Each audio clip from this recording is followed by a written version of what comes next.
Ellos no quieren aquí.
Licenciado.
¿Dónde está Nina?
Buenas tardes, compañeros.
Muy buenas tardes, estimados compañeros.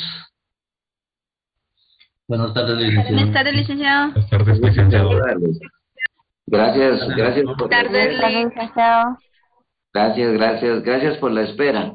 Quiero aprovechar este momentito, compañeros, para informarles lo siguiente. Dentro de nuestro staff de profesores se encuentra la licenciada Velvet Saraí. Ella es nuestra maestra auxiliar y es la encargada también del aspecto técnico, de que los enlaces estén a tiempo, del uso de las plataformas, etcétera. Así es que ella también está formando parte de este grupo de profesores y también más adelante se va a incorporar el licenciado Carlos de León. Así es que permítanme presentarles en particular al grupo de profesores que estamos integrando esta sección. La idea fundamental es que el derecho mercantil deja de ser clasista. no haya de alguna manera ninguna de las fórmulas para que no tengamos clase en ningún idioma. No estoy yo, pero de igual manera les pido con todo que siempre les apoyen y para que estén aquí al frente de la cátedra, y lo importante es que nunca dejemos de recibir clases, salvo cuestiones de mucha fuerza mayor. Fue la señal, pero ahorita ya puse mis datos, entonces ya, pero sí lo logré captar, Liz, o sea que ahí ya se sometían a las leyes entonces. Ok, bueno, así es que... ¿Podría apagar su micrófono? Disculpe, licenciado. Ok, ya está ahí el teléfono silenciado, muchas gracias. Quien está en pantalla ahí es nuestra distinguida licenciada Velvet Saraí García. Ella es nuestra auxiliar, la encargada directamente del uso de todas las plataformas, y por supuesto mi agradecimiento especial para ella, para el licenciado Carlos de León, que se estará uniendo con nosotros también, y un agradecimiento especial porque ambos lo están haciendo en forma ad honorem. La idea fundamental es que están donando su tiempo para que todos tengamos evidentemente pues una clase y que tengamos el enlace, que tengamos todo al día como corresponde. Y por supuesto, como les dije, en el momento en el que yo no pueda estar por alguna razón, pues ellos estarán al frente. Igual les pido todo el apoyo para ellos. Lo que sí les digo es que la idea es que nunca dejemos de recibir la clase de Derecho Penal en nuestro periodo correspondiente, salvo alguna cuestión de fuerza mayor, pero de ahí de lo contrario, pues estaremos siempre al tanto de ustedes. Así es que mi agradecimiento para la licenciada Velvet Saraí García, para el licenciado Carlos de León, quienes forman parte de este staff. Muchísimas gracias entonces, estimados compañeros, gracias por la espera. Estaba un poquito indispuesto, me estaba doliendo mucho la cabeza. Traté de tomarme un par de pastillas por ahí, pero ya estoy aquí. Bueno, tal y como lo habíamos hablado en la clase anterior, en la sesión anterior, el día de hoy vamos a hacer un somero repaso de la teoría del delito, porque esta es una institución bien importante, es una institución que, al igual que el derecho penal, es tan antiguo y tan complejo. Déjenme decirles de que repasar todo lo que es la parte general, evidentemente no sería el objeto de este repaso, sino solamente circunscribirnos directamente a la teoría del delito.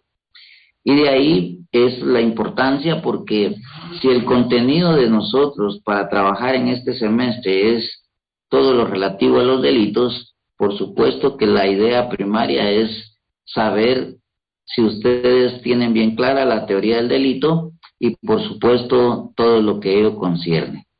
Así es que en la pregunta que les hacía yo al inicio de la clase anterior era por qué en nuestro Código Penal no se encontraba definido legalmente el delito como tal. Y si ustedes observaban, del artículo 101 al 122 está la parte general, y del 123 en adelante hasta el 479 están todos los delitos. Pero al inicio aparece donde dice el libro segundo, parte especial de los delitos contra la vida y la integridad física de las personas, y por supuesto arranca con el capítulo 1 del delito de homicidio del artículo 123, y de ahí ya no deja de parar en cuanto a los demás tipos penales. Pero entonces, así como el Código Civil en su momento define qué es el matrimonio y y establece una definición legal, la pregunta era por qué en nuestro Código Penal no se definía el delito desde un inicio para entender perfectamente bien de qué se trataba el tema a tratar. Entonces la interrogante quedaba ahí. A raíz de esto, evidentemente, pues lo que nos queda es repasar un poquito esa parte doctrinaria, esa parte especial, que nos permite evidentemente despejar esta incógnita. Entonces, voy a iniciar hablando un poquito del delito para que en lo que queda directamente de este periodo podamos despejar esa duda y en la próxima sesión pues continuar con la misma. Bien, cuando hablamos directamente del delito, les decía yo que es una institución tan antigua y tan compleja como la ciencia del derecho penal mismo. Evidentemente, esta institución ha pasado por distintas etapas y evoluciones, y desde sus orígenes ha tenido distintas acepciones. En ese orden, en el Antiguo Oriente, es decir, en la Roma primitiva, se hablaba de noxa, que significaba daño. Ya en la culta Roma se habló de flagitium, y por supuesto en la Edad Media ya se le identificó como crimen, en este caso identificando el crimen como un delito mayor y al término delictum como un caso de delito menor. En la época moderna, es decir, en nuestros tiempos actuales, se habla de crimen, de hecho o de acto punible. Es importante establecer en particular que en algunos casos, particularmente en América Latina, se identifica a la ciencia con la pena y por eso se le denomina derecho penal. Pero en legislaciones o en países como en Europa, por ejemplo, en legislaciones anglosajonas como la de los Estados Unidos, se asocia el derecho, es decir, la ciencia, con el delito y por eso se llama derecho criminal. Entonces, haciendo esta observación, si ustedes en un momento determinado abordan un texto, un libro, donde hable de derecho criminal, estamos hablando de lo mismo, derecho criminal o derecho penal. Es la misma disciplina, solo que identificada definitivamente con dos formas distintas. Derecho penal lo identifica con la pena y derecho criminal lo identifica con el crimen. Evidentemente yo me inclino un poquito más de hablar de derecho criminal porque es justamente el crimen o el delito lo que hace realmente el eje fundamental del derecho en este caso y de esta disciplina. Bien, entendiendo esto, entonces nos vamos a la técnica moderna que emplea dos sistemas para identificar precisamente al delito. En el primer caso, el sistema bipartito que establece diferencia entre delito y falta.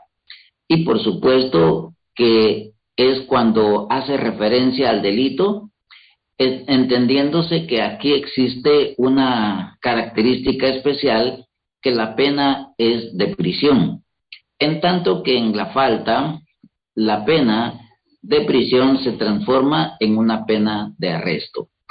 Evidentemente, cuando hablamos en este caso del sistema bipartito, lo que estamos haciendo es diferenciando una infracción a la ley penal con penas graves y diferenciando una infracción a la ley penal con infracciones menores. Entonces, aquí estamos hablando obviamente de un sistema que le llamamos bipartito, que es el que diferencia el delito y las penas. En otro término, quizá el más generalizado, es que solo se refiere a la ley penal, en este caso con penas más graves, y a las infracciones a la ley penal menos graves.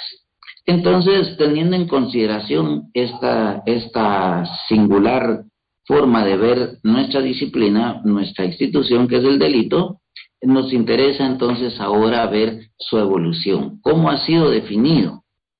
Y inicialmente se hablaba particularmente de la definición, en este caso, a través de distintos criterios.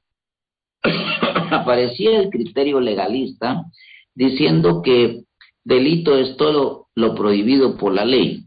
Evidentemente, cuando hablamos de que es todo lo prohibido por la ley, pues entonces nos vamos a ver lo complejo que implicó este criterio, porque al final necesitábamos tantas leyes como actos o hechos hiciera el hombre para poder encuadrarlo, lo cual resultó sumamente complejo y por consiguiente hubo necesidad de abandonar este criterio para definir el delito. Ante la circunstancia aparece el criterio filosófico, tratando de encontrar la esencia realmente del derecho penal, llegando incluso a identificar al delito como sinónimo de pecado. Y esto, por supuesto, queda ampliamente superado actualmente, porque en el pecado sería realmente hasta cierto punto un tanto irrisorio, si ustedes quieren, porque al final de cuentas todos hemos pecado, todos pecamos, de palabra, de obra y de omisión. Entonces, en términos generales, hablar de pecado, hablar de valores espirituales, morales, cuando en realidad nada tiene que ver con una ciencia jurídica. Luego aparece el criterio natural sociológico, que identifica al delito como un fenómeno natural, como un fenómeno sociológico. En este caso, cuando el criterio natural sociológico pretende definir el delito, lo define desde la perspectiva de que es prácticamente explicable, en el sentido basándose especialmente en aspectos naturales. Así como se explica el día, el aparecimiento del día y el aparecimiento de la noche. Se explica en función de la rotación de la Tierra. Entonces decían los creadores de este criterio que igualmente aparecía el delito, especialmente como algo natural entre los hombres. Luego, cuando se habla del criterio sociológico, se establecía de que el delito nace en la sociedad y por consiguiente el delincuente nace dentro de la misma. En ese orden, entonces, el criterio natural sociológico buscaba encontrar el origen del delito en los fenómenos sociales y por consiguiente, pues consideraba que su origen debía ser en función también de su definición. Y así entonces el delito se consideraba prácticamente como un fenómeno natural, un fenómeno que era fácil de explicarse a la luz precisamente de las leyes naturales, y especialmente en el enfoque sociológico, que era donde se establecía de que el delito nacía en la misma sociedad. Con estos criterios, evidentemente, es interesante ver a la larga cómo se va viendo el desarrollo directamente y la evolución de la definición del delito. Bueno, para ir, digamos, analizando un poco más el desarrollo y la evolución de la disciplina como tal, también vamos encontrando algunos otros aspectos que se vienen desarrollando con la misma disciplina, pero que también se desarrollan dentro de la misma institución del delito como tal.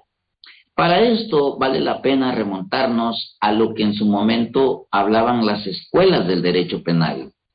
Las escuelas del derecho penal, que en términos generales no eran más que un conjunto de doctrinas y principios que a través de un método propio, por supuesto, tenían por objeto investigar la filosofía del derecho penal, es decir, la razón de la existencia del derecho penal, la legitimidad del jus puniendi, es decir, qué tanto tenía el derecho realmente el Estado, en todo caso, de aplicarlo, y establecer el origen y la naturaleza del delito, así como los fines de la pena.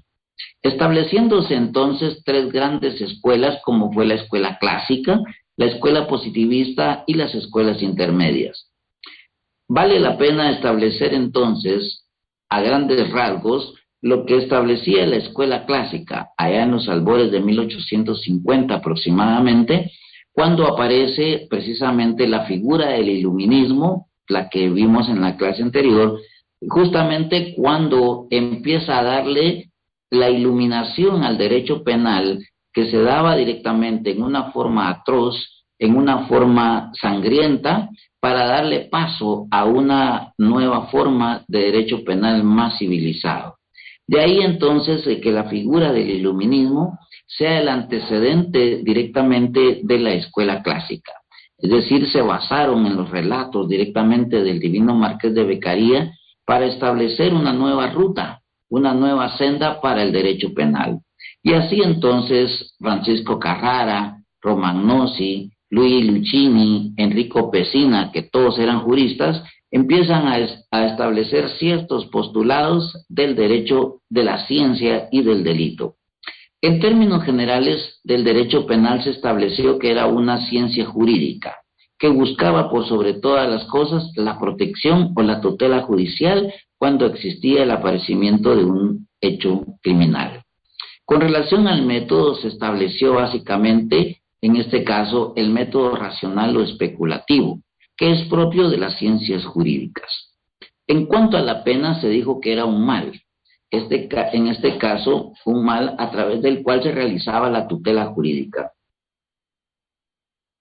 Respecto directamente al delincuente, se estableció única y exclusivamente en su calidad de autor del delito, estableciendo que para ser autor del delito bastaba con que el sujeto fuera imputable y, por supuesto, que el libre albedrío eran, en términos generales, la base de la responsabilidad penal. Es decir, no ahondaron más directamente en cuanto al ser como sujeto, sino que en cuanto directamente a su calidad de autor. Y por supuesto, con relación al delito, establecieran que era un ente jurídico. Es decir, la escuela clásica del derecho penal estableció que el delito era un ente jurídico, una infracción a la ley del Estado. Es decir, que bajo estos postulados entonces se reinó durante muchísimo tiempo, al extremo de que Francisco Carrara llegó a decir en un momento determinado que ya sobre el derecho penal estaba todo escrito, estaba todo dicho, y que debía en todo caso establecerse otros parámetros de búsqueda en otras disciplinas, pero que en el derecho penal ya estaba totalmente dicho todo.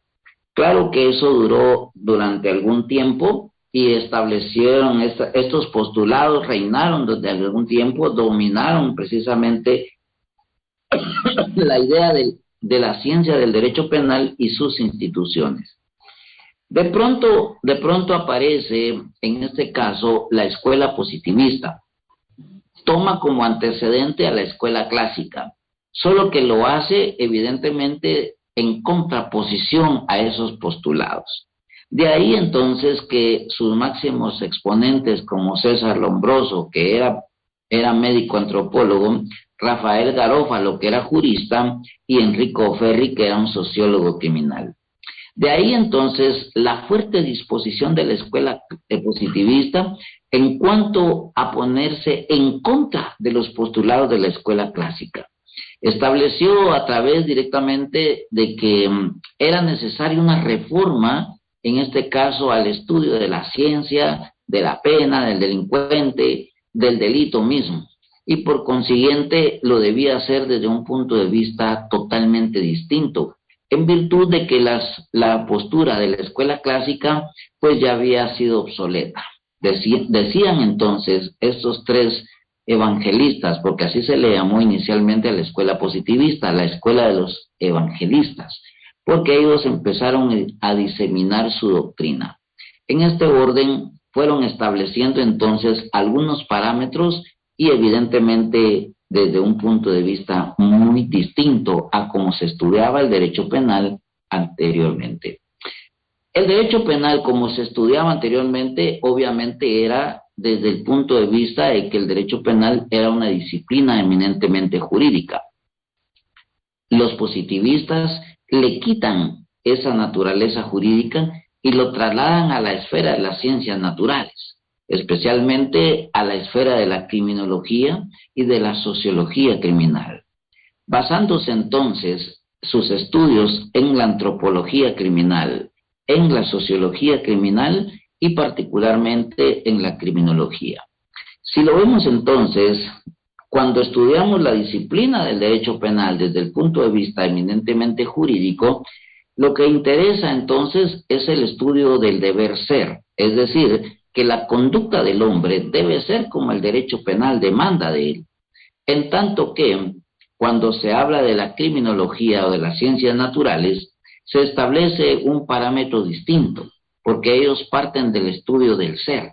De ahí que Lombroso aporta entonces en ese sentido sus grandes estudios y que termina precisamente con el aparecimiento de la famosa teoría del delincuente nato. Recordémonos de que Lombroso era un médico antropólogo y utilizando el método de observación experimental, él estudiaba los cadáveres de los delincuentes famosos y por supuesto empezó a hacer anotaciones de algunos rasgos característicos, algunos datos morfológicos que en todo caso fueron llamando su atención, al extremo, por ejemplo, de que empezó a notar de que la mayor parte de delincuentes tenían, por ejemplo, los pómulos saltados, tenían el mentón pronunciado, tenían escasez de cabello y en el caso, cuando tenían cabello, pues tenían remolineado. Esas fueron algunas de las características que Lombroso fue encontrando en los distintos cadáveres, obviamente, que estudiaba de los delincuentes famosos de su época. De ahí entonces que nace la famosa teoría del delincuente nato. ¿Por qué? Porque él decía que si un sujeto, en este caso, nacía ya con esas características físicas, era un delincuente por nacimiento. De ahí entonces que hasta hoy en día, incluso hasta hoy en día, todavía se logra considerar algunos rasgos de esa teoría. Al extremo, por ejemplo, que cuando nosotros llegamos a un lugar, por ejemplo, a una parada de bus, y hay más gente, lo primero que hacemos es husmear, ver cómo son las gentes, y si miramos, por ejemplo, que hay sujetos que son, por ejemplo, harapientos, que es de pelo largo, más de alguna manifestación de quijada larga, inmediatamente nosotros pues hacemos eco de que de repente puede ser delincuente. Por el contrario, cuando llegamos y nos encontramos con gente, por ejemplo, bien vestida, bien parecida, etcétera, pues nos inspira confianza. Entonces, si lo analizamos desde la perspectiva en que lo miraba Lombroso, por supuesto que eso era lo que irradiaba directamente el método de observación y de experimentación. Esta postura, por supuesto, ya fue ampliamente superada porque hoy al derecho penal no le interesan las características morfológicas de los sujetos, sino que le interesa su comportamiento, es decir, su conducta. De ahí entonces que esta tesis es ampliamente superada. La tesis directamente de Rafael Garófalo, que fue uno de los que le implementó un poquito de lo jurídico, pues realmente fue poco, al extremo de que no se nota directamente la influencia de él, más que en todo caso hablar un poco de la pena y el aparecimiento de las medidas de seguridad como tal. Pero luego Enrico Ferri, que fue su máximo exponente, que era el sociólogo criminal, fue el que estableció quizá la mayor influencia y estableció los siguientes postulados. En primer lugar, al derecho penal lo sacan de la esfera jurídica y lo incorporan a las ciencias naturales como una simple rama de la sociología criminal, entendiéndose que la sociología es la disciplina que estudia los fenómenos sociales. Consecuentemente, la sociología criminal, siendo una rama de la sociología en general, pues se iba a encargar de los estudios de fenómenos sociales de orden criminal. De ahí entonces que el derecho penal pierde, porque empieza a entrar en una esfera distinta, que era precisamente dominio de la criminología, de la antropología y de la sociología criminal. En cuanto al método, la escuela positivista establece de que es el método de observación experimental. De ahí que Lombroso, para poder sacar su famosa teoría del delincuente nato, lo que hace es observar los cadáveres, obviamente en su clínica, donde él establecía, por ejemplo, el estudio de los cadáveres. Entonces, a través de la observación y luego a través de la experimentación, así como podían establecer una vez 2 más 2 son 4 y lo podían experimentar 100 veces iba a arrojar el mismo resultado. Como cuando se quema una ametralladora de cohetillos, que quema un cohete, revienta al otro y se va en escala hasta llegar a la bomba. Y si lo repetimos 1, 2, 3 y 4 veces, será lo mismo. Obviamente, pues esa parte directamente era el estudio del método propio de la escuela positivista, que era de observación experimental. Luego, en relación a la pena, ¿qué dijeron? Que era un mal necesario. En este caso, había que aplicarlo particularmente a todos aquellos sujetos que en un momento determinado eran reincidentes e incorregibles. Es decir, que aplicando aquel dicho de que la manzana podrida pudre a las demás, era inminente que había que eliminarlo, porque este sujeto lo único que iba a hacer era justamente contaminar a los demás. Y por lo tanto, entonces, la pena adquiría una dimensión de ser un mal necesario aplicable a esta clase de sujetos. Claro está que aquí entra la aportación de Garófalo, cuando por primera vez menciona y crea las denominadas medidas de seguridad. Estas medidas de seguridad, en términos generales, son las que se aplican a sujetos que pueden volver a reinsertarse en la sociedad, es decir, a manera preventiva y particularmente a manera correctiva. Entonces, ahí se lograba encontrar, obviamente, la razón de la existencia de las medidas de seguridad y que están incluso hasta el día de hoy directamente en nuestra legislación. En este caso, veo yo que está en el artículo, si no estoy mal, en el artículo 88 de nuestro Código Penal. Aquí encontramos nosotros las medidas de seguridad aplicables: el internamiento en establecimiento psiquiátrico, el internamiento en granja agrícola, centro industrial u otro análogo, el internamiento en establecimiento educativo o de tratamiento especial, la libertad vigilada, la prohibición de residir en lugar determinado, la prohibición de concurrir a determinados lugares y la caución de buena conducta. Esto obviamente se aúna al uso de dispositivos de control telemático con el fin de verificar y asegurar el cumplimiento de las medidas de seguridad. Entonces, si lo vemos entonces, el aparecimiento de las medidas de seguridad es una obra especialmente de la escuela o de la corriente positivista. Pero lo que nos interesa en términos concretos también, ¿cómo miró en este caso la escuela positivista al delito? Lo miró precisamente como un fenómeno natural o sociológico, estableciéndose entonces en términos generales de que era la misma sociedad la que podía darle la oportunidad a los sujetos, como era la misma sociedad la que le podía quitar esa oportunidad a los mismos sujetos. Y a consecuencia de ese acto de la sociedad de quitar o de privilegiar a unos y a otros no, es donde se originaba precisamente la figura del delito y su nacimiento como tal. En ese sentido, ¿qué era lo que pasaba? Miremoslo a la luz directamente de lo que nosotros observamos hoy en día. Muchos de ustedes entraron a la universidad. ¿Por qué? Porque ganaron su examen de admisión, pero muchísimos se quedaron fuera. A palabras de la escuela positivista, los que lograron entrar, como ustedes, por ejemplo, son aquellos privilegiados por la sociedad. Son aquellos que en un momento determinado van a tener accesibilidad a una calidad de vida mejor. Entiéndase que una vez graduados, ustedes van a tener un poder adquisitivo.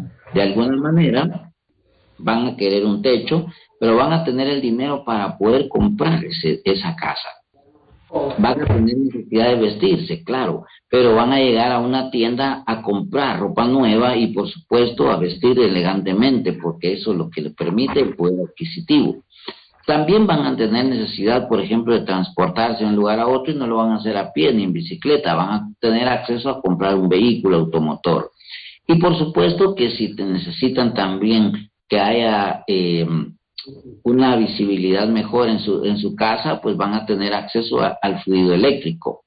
Pero como también hoy en día las comunicaciones son cada vez más extremas y más necesarias, van a tener acceso entonces en todo caso, a contratar una empresa o van a tener la oportunidad de contratar internet para poder comunicarse con el mundo exterior.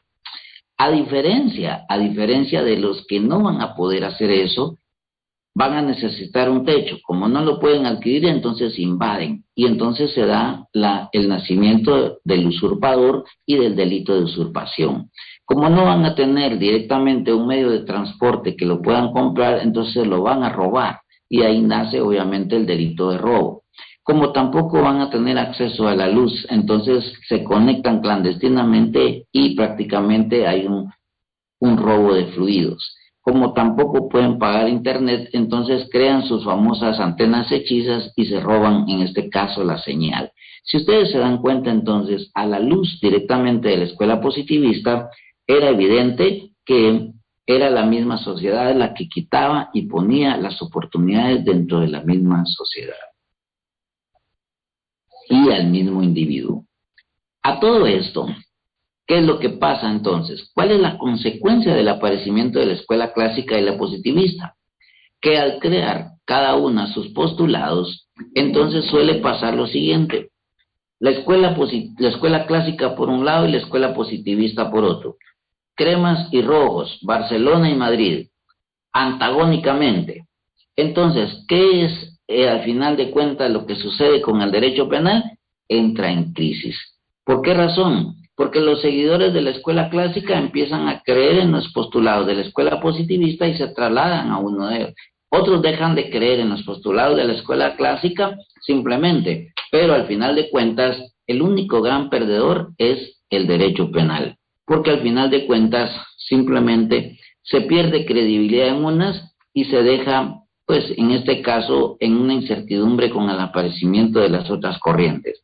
Al final de cuentas, entonces, para tratar de paliar o de salvar esa cuestión,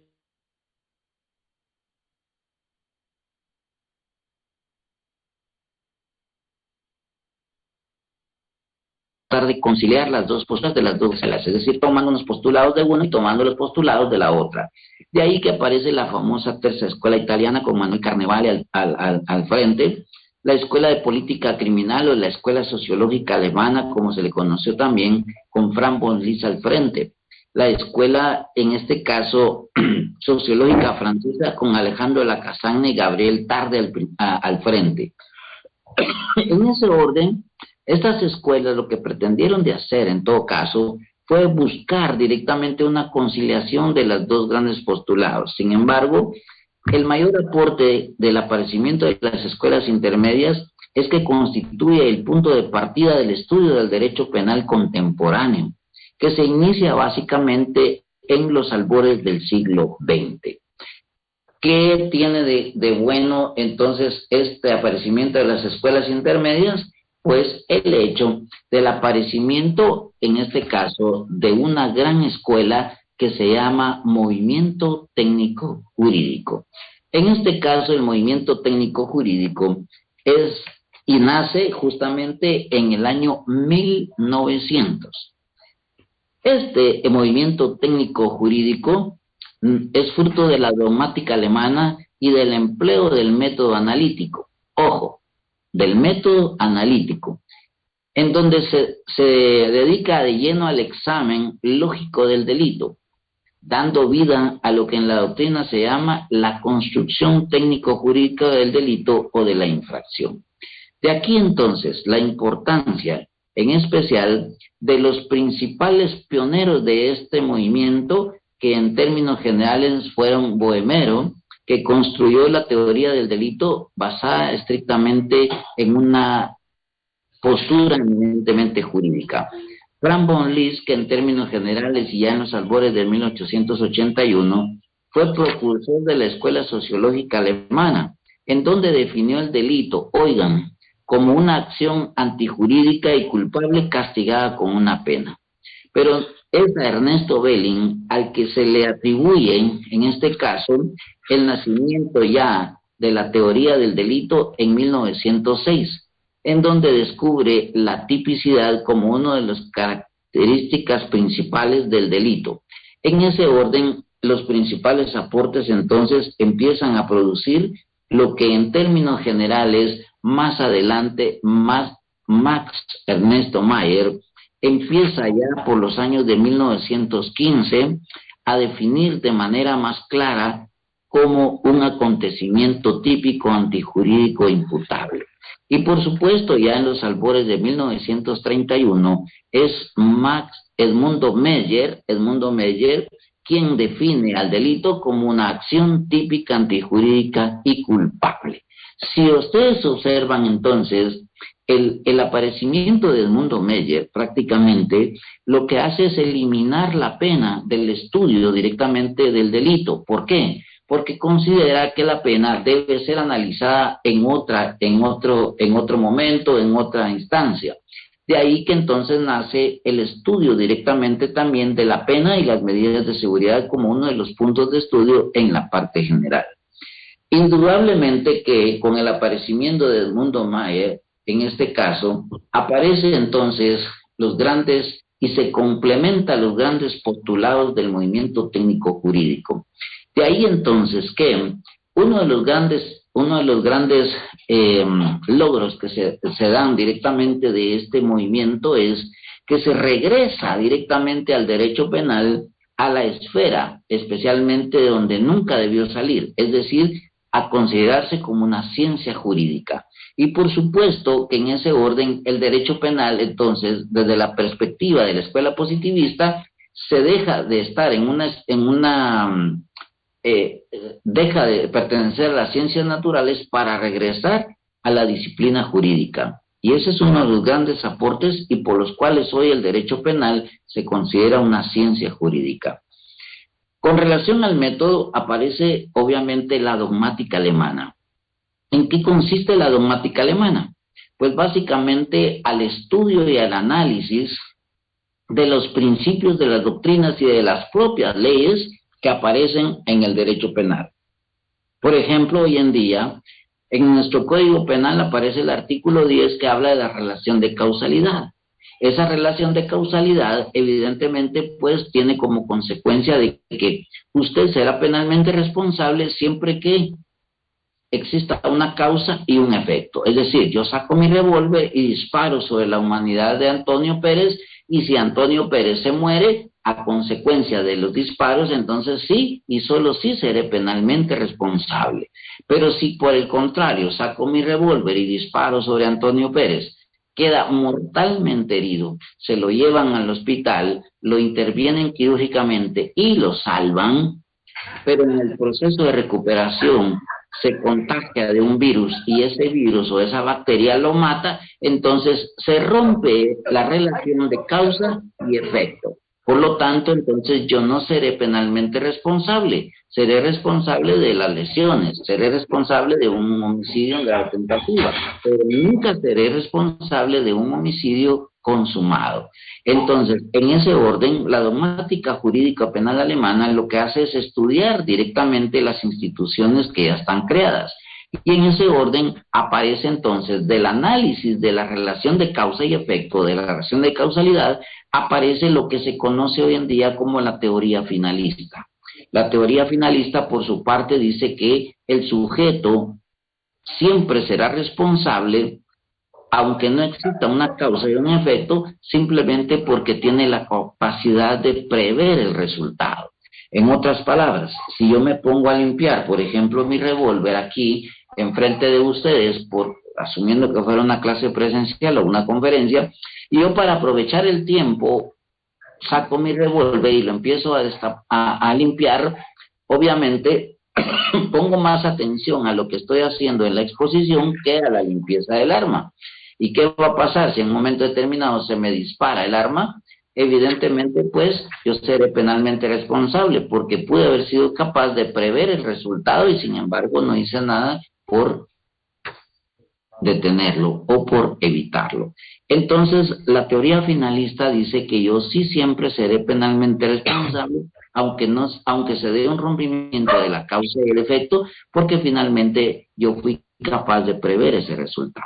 Entonces, la dogmática jurídico, que es el método propio del derecho penal moderno, lo que hace es estudiar las distintas disciplinas, doctrinas y las mismas leyes, analizarlas y sobre esas, obviamente, derogarlas y crear nuevas fuentes, en este caso, nuevo derecho penal. En relación a la pena, obviamente, se dice que cumple una función sancionadora. El derecho penal moderno, hoy en día, ya no es castigador. El derecho penal sanciona las conductas. Es retributiva, claro, porque en este caso está retribuyendo un daño causado. Y es resocializadora en la medida en que el derecho penal busca, por sobre todas las cosas, que el sujeto vuelva nuevamente a la sociedad como un ente útil después de haber sido y de haber cumplido su condena. Un sujeto que es enviado a prisión porque se robó, por ejemplo, tal cosa, porque no sabía cómo trabajar. Entonces, hoy en día, dentro de los centros penitenciarios, hay talleres donde, pues, de carpintería, hay talleres de herrería, etcétera, hay formas de estudiar. Entonces, esa persona saldrá capacitada para enfrentar el nuevo reto de la sociedad y, por supuesto, ser un ente útil y apartarse directamente del aspecto criminal. Luego, con relación al delincuente, hay algo interesante. Con relación al delincuente, hay algo interesante. Ya no es el que yo sea sujeto de derecho penal o que tenga el libre albedrío, sino que en términos generales es precisamente mi capacidad de entender y de conocer la ilicitud del acto, de saber que existe un tipo penal, que existe evidentemente una sanción y que aún con todo eso yo decido voluntariamente quebrantar eso. En otras palabras, sé que es prohibido matar, sé que existe una pena si yo mato a una persona y sin embargo todo eso me importa poco, saco mi revólver y disparo. Eso se llama voluntad criminal. Entonces, en relación al delincuente, el movimiento técnico jurídico alemán se basa directamente en la teoría de la voluntad. En relación al delito, se habla y se define, ojo, conforme a la integración de sus elementos. Y con esto concluyo. ¿Por qué razón? Porque hoy en día el delito se define en base a sus elementos. ¿Y cuáles son esos elementos? Los elementos positivos y los elementos negativos. ¿Cuál es la función de cada uno de ellos? La función de los elementos positivos es construir técnicamente el delito y la función de los elementos negativos es destruir técnicamente el delito. En otras palabras, ¿cómo definimos hoy entonces el delito? No lo definimos como una infracción a la ley, no lo definimos como pecado, no lo definimos entonces como un fenómeno natural, sino que lo definimos en base a la integración de sus elementos positivos. ¿Y cuáles son esos elementos positivos que crea el movimiento técnico jurídico alemán? Una acción o conducta humana, la tipicidad, la antijuricidad y la culpabilidad. Con esos grandes 4 elementos, podemos decir nosotros entonces si una conducta humana es delictiva y por lo tanto podemos definir el delito como una conducta típica, antijurídica y culpable. Bajo esos cuatro elementos, entonces hoy se define el delito. De esa cuenta, y aquí caigo entonces a lo que le decía al principio, ¿por qué nuestro legislador no definió el delito en el Código Penal? Bueno, porque ya lo hizo la doctrina, ya lo hizo el movimiento técnico jurídico alemán a partir del año 1900, cuando dice que nos debemos apartar del movimiento del criterio legalista, del criterio filosófico y del criterio natural sociológico, y nos debemos centrar especialmente a los elementos positivos. Y ahí es donde reviste importancia entonces el determinar qué es una conducta humana, qué es la tipicidad, qué es la antijuricidad y qué es la culpabilidad. Bajo esos 4 elementos positivos, entonces podemos nosotros decir cuándo una conducta humana es delictiva, y no propiamente porque el Código Penal lo diga. Aquí es fácil. Si yo les digo a ustedes, si un sujeto saca su revólver y dispara sobre otro y lo mata, yo les preguntaría a ustedes, ¿qué delito es? Pues evidentemente nos vamos al Código Penal y buscamos entre los artículos y por supuesto vamos a encontrar, al fin de tanto ojear, vamos a encontrar el artículo, ¿ya? 123. Y en este dice, comete homicidio quien dé muerte a una persona. Al homicida se le impondrá prisión de 15 a 40 años. Entonces, aquí es fácil, Lo que es difícil en términos muy concretos es, en primer lugar, saber si una conducta le interesa al derecho penal. ¿Y cuándo le va a interesar al derecho penal? Cuando integre los elementos propios o positivos del delito. En todo caso, una conducta será relevante para el derecho penal cuando revista la integración de sus elementos positivos. Cuando una conducta no será relevante para el derecho penal, cuando no integre los elementos positivos. Es decir, hoy en día, por ejemplo, ¿qué es delictivo? Si en este momento nos acusan a ustedes y a mí de estar recibiendo clases y de estar impartiendo clases, entonces habría que revisar si existe un tipo penal, función de la tipicidad, si existe un tipo penal que describa que recibir clases o impartir clases es delito y que tenga contemplada una pena. Al revisar nuestro decreto 1773 y todas nuestras leyes penales especiales, vamos a encontrar de que no hay ningún tipo penal que diga que recibir clases o impartir clases es delito. Por lo tanto, entonces, simple y sencillamente no aparece en este caso uno de los elementos que integrarían la figura como tal, y entonces se destruiría con la función de los elementos negativos, que en este caso sería la atipicidad o ausencia de tipo. Entonces, lo interesante de este asunto es que nosotros sepamos cuando estamos ante un delito, no porque lo diga el código, sino porque lo dice la doctrina. Esa doctrina que debemos llevar nosotros aquí, grabadas, aquí sí, grabadas, exigidamente grabadas, memorizadas para saber, no porque el código lo diga, sino porque la técnica forense, la técnica jurídica nos dice cuándo nosotros debemos considerar que hay delito. ¿Cuándo? Cuando hay una conducta típica, antijurídica y culpable. No porque lo diga el legislador, no porque al legislador se le olvidó, no porque el código no lo contenga, sino porque nosotros estamos obligados a saber directamente todo el acontecer de la doctrina y la evolución directamente de la figura que en este caso vamos a estudiar durante este semestre, que se llama delito.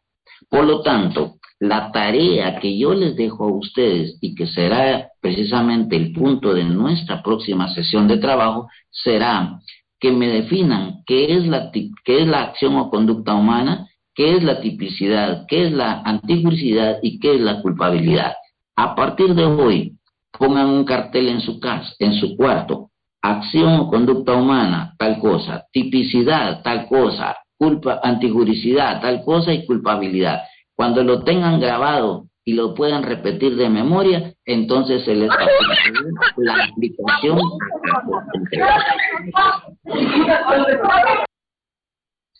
Estimados amigos, entonces, la próxima tarea será analizar cada uno de los elementos negativos, de los elementos positivos y cómo funcionan los elementos negativos a la luz de la aplicación al libro segundo de la parte especial. Bien, estimados amigos, hoy concluyo directamente esta primera parte de del repaso a la teoría del delito, resaltando evidentemente que hoy el delito se define en base a la integración de sus elementos positivos. De ahí la razón por la que en nuestro Código Penal no se encuentra definido legalmente, porque para un doctor de la materia es necesario saber, en este caso, cómo lo define la doctrina para poder aplicarlo a casos concretos, a tipos penales concretos. Así es que, estimados compañeros, la tarea todavía queda grande para seguir estudiando cada uno de los elementos positivos y negativos y cómo se aplica directamente en nuestro Código Penal. Hasta entonces, daremos paso entonces a estudiar delito por delito, tipo por tipo, dentro de nuestro sistema y dentro de nuestro plan de estudios. Así es que por ahora les deseo una muy buena noche. Vayan a reflexionar, a desempolvar esos libros de Derecho Penal 1 y los que no tengan los textos vayan a conseguirlos porque vamos a trabajar de hoy en adelante con eso y con lo que nos queda. Así es que muchísimas gracias, buenas noches y nos vemos en una próxima. Buenas noches, licenciado. Gracias, licenciado. Feliz noche. Feliz noche. Feliz noche. Feliz noche, licenciado. Feliz noche, licenciado. Muchas gracias. Ana, buenas noches.